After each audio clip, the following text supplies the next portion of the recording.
Genesis 31:1-55. Jacob returns home. Jacob flees from Laban. But Jacob soon learned that Laban's sons were grumbling about him. "Jacob has robbed our father of everything," they said. "He has gained all his wealth at our father's expense." And Jacob began to notice a change in Laban's attitude toward him. Then the Lord said to Jacob, "Return to the land of your father and grandfather and to your relatives there, and I will be with you."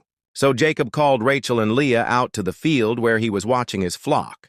He said to them, "I have noticed that your father's attitude toward me has changed. But the God of my father has been with me. You know how hard I have worked for your father, but he has cheated me, changing my wages 10 times. But God has not allowed him to do me any harm. For if he said, 'The speckled animals will be your wages,' the whole flock began to produce speckled young. And when he changed his mind and said, 'The striped animals will be your wages,' then the whole flock produced striped young. In this way, God has taken your father's animals and given them to me.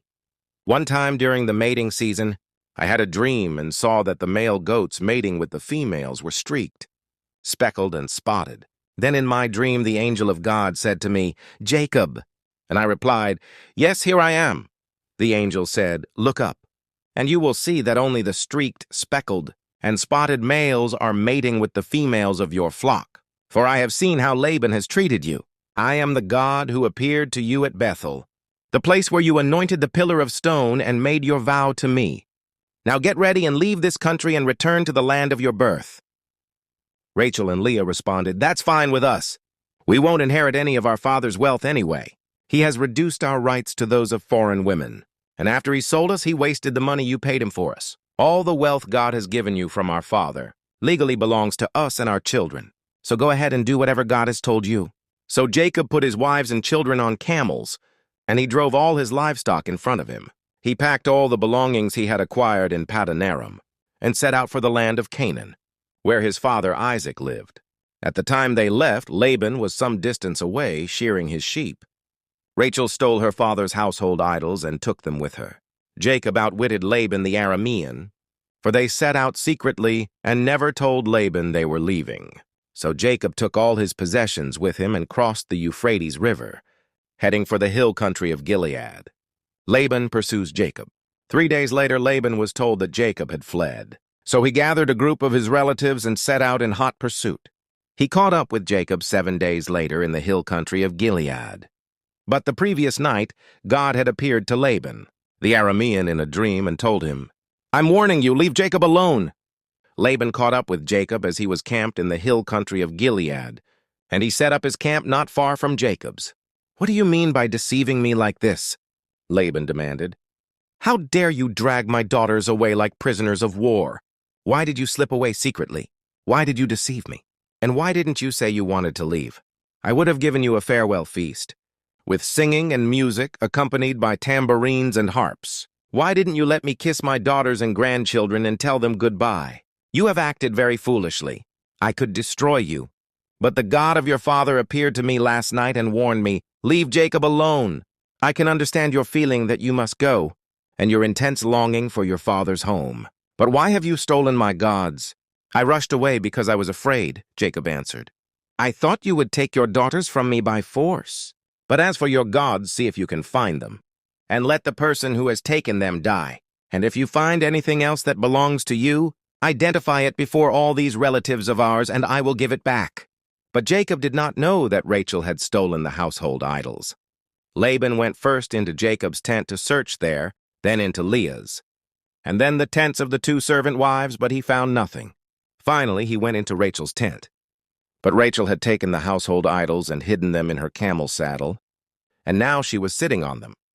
When Laban had thoroughly searched her tent without finding them, she said to her father, "Please, sir, forgive me if I don't get up for you. I'm having my monthly period." So Laban continued his search, but he could not find the household idols. Then Jacob became very angry, and he challenged Laban. "What's my crime?" he demanded. "What have I done wrong to make you chase after me as though I were a criminal? You have rummaged through everything I own. Now show me what you found that belongs to you. Set it out here in front of us before our relatives for all to see. Let them judge between us. For 20 years I have been with you, caring for your flocks. In all that time your sheep and goats never miscarried. In all those years, I never used a single ram of yours for food. If any were attacked and killed by wild animals, I never showed you the carcass and asked you to reduce the count of your flock. No, I took the loss myself. You made me pay for every stolen animal, whether it was taken in broad daylight or in the dark of night. I worked for you through the scorching heat of the day and through cold and sleepless nights. Yes, for 20 years I slaved in your house. I worked for 14 years earning your 2 daughters, and then 6 more years for your flock. And you changed my wages 10 times. In fact, if the God of my father had not been on my side, the God of Abraham and the fearsome, God of Isaac, you would have sent me away empty-handed. But God has seen your abuse and my hard work. That is why he appeared to you last night and rebuked you. Jacob's treaty with Laban. Then Laban replied to Jacob, "These women are my daughters. These children are my grandchildren, and these flocks are my flocks. In fact, everything you see is mine. But what can I do now about my daughters and their children? So come, let's make a covenant, you and it will be a witness to our commitment." So Jacob took a stone and set it up as a monument. Then he told his family members, "Gather some stones." So they gathered stones and piled them in a heap. Then Jacob and Laban sat down beside the pile of stones to eat a covenant meal.